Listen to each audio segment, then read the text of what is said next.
Davay kino olamiz. Hammamiz talantimiz bor. Televideniyega sotib pullaymiz. Kino olish uchun ssenariy kerak emasmi? Yo'q. Ahad Qayum ssenariysiz kino olishni isbotlagan. To'g'ri gapirlaring, Ahad Qayum amakim bo'ladilar meni. Akalar qochib turinglar, biz bu yerda o'ynamoqchi edik. Xo'p. Kino olmoqchimisizlar?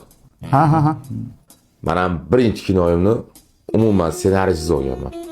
O'shani to'xtatsizlar bularga. Eslaring. Yaxshi. Zo'r ssenariy bor.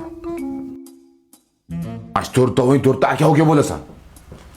Tasavvur qilsam o'sha kino ko'rganmisan? 4 ta aka-uka haqida. 4 tavi bitta qiz yaxshi ko'radi. Akalarini qarg'ishiga qolgan kelin. Xullas 25 minutdan keyin syomka. Qisqasmi deyman nima? Ayqara ssenariy bor. Bor. Qani? Bu yerda. Samandar hozir emotsiya berib yig'lashing kerak, tushundingmi? Bor. Nachilik.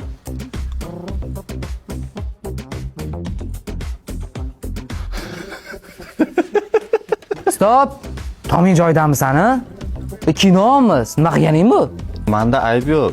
Telefonimdan muzika qo'ygandim, bosilib ketib boshqa videoga o'tib ketibdi. Hali ham YouTube'da muzika eshityapsanmi?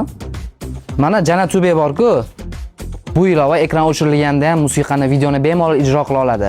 Eng asosiysi tekin va reklamasiz. Google Play va App Store'da bor. O'sha yerdan topsang bo'ladi. Ko'rasizlar, aktyorskina mana talant. Oskar berish kerak bunga. Stop!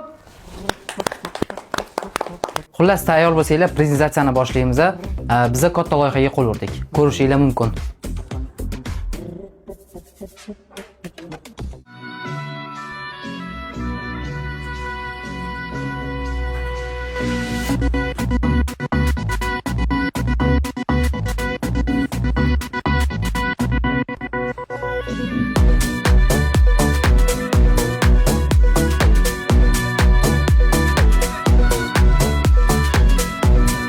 Tushunmayman, qanaqasi bunaqa bo'ldi? Anam tushunmay qoldim. Qayerdan chiqdi u video? Bo'ldi hozir.